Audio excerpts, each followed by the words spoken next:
Dyma neges fer gan dîm gwastraff ac ailgylchu cyngor Sir Ddinbych. Mae arnom angen eich help chi o ran papur brewn.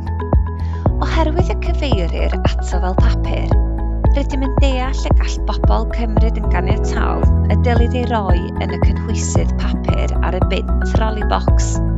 Fodd bynnag, gyda'r casgliad cardfwrdd y dylid ei roi. Mae hyn oherwydd bod papur brewn yn cynnwys yr un math o ffeibrau a cardfwrdd, ac felly mae'n debycach i cardfwrdd nac i bapur gwyn. Mae hyn mor bwysig wrth gasglu'r byrnau papur o'n depo. Os oes gormod o bapur brewn yn hailogi'r papur gwyn, gallai cael ei wrthod. Ymysg rai o'r enghreifftiau mwy cyffredin, yr ydym yn ei gweld yn gyson mae bagiau bwyd cyflym a pecynnau gwasanaethau danfon.